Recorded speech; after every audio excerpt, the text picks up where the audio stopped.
ناس كتير بتسألني ازاي الألماني بتاعك اتحسن. أنا حبيت أقول لكم على حاجة. أنا ما حسيتش إن الألماني بتاعي كويس إلا لما بطلت أخاف إن أغلط. فلو أنت في ألمانيا وخايف تتكلم ألماني عشان هتغلط فبقولك ما تقلقش، عشان أنا كنت مكانك. بعد تقريبا ما خلصت الآتس باي اللي هو المستوى التاني في اللغة الألمانية، أنا اللي طلبت من زوجتي إن إحنا نتكلم ألماني. كنا على طول بنتكلم انجليش وما كنتش انا اعرف اي كلمة بالالماني.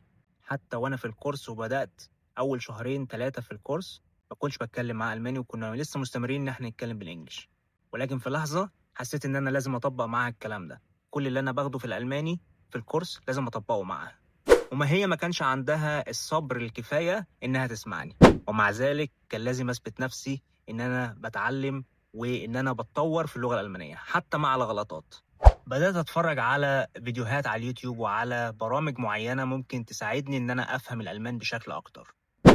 ومن القنوات الجميلة جدا اللي موجودة على اليوتيوب اللي ممكن تساعدكم في تعلم اللغة الألمانية هي Easy German. كمان بدأت ألاحظ الألمان بيستخدموا أنهي عبارات أو أنهي جمل في اليوم بتاعهم، وبدأت أكررها معاهم. ولازم حاجة مهمة جدا وأنت بتتعلم اللغة الألمانية إنك تفصل في طريقة التفكير بين العربي والألماني. يعني مش كل اللي أنت بتفكر فيه بلهجتك أو بلغتك الأم تقدر تحوله للألماني. فكر بالطريقة الألمانية. المشكلة اللي كانت بتواجهني في الأول وكانت مسببة لي مشاكل إن أنا كنت بسعى للكمال، ما كنتش عايز أغلط وأنا بتكلم قدام حد. لدرجة إن المدرسة بتاعتي في الكورس الألماني اللي علمتني اللغة كانت دايما بتقول لي يا أيمن تو بيست بيرفكشنست، يعني أنت مش عايز تغلط وبتسعى للكمال، يعني لا اتكلم وما تخافش من الغلط، كلنا بنغلط.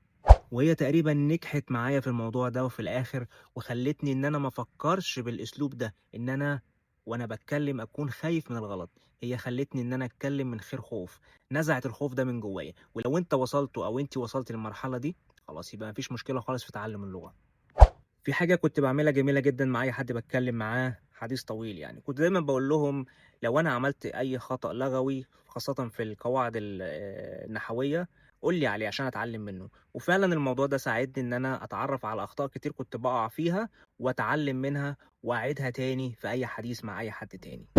في الآخر لو عايزين نعمل لكم فيديو تاني عن 10 جمل بتستخدمها في يومك في الحياة في ألمانيا، ممكن تكتبوا لي في التعليقات تحت. يلا بينا ونعمل فيديو عن الموضوع ده.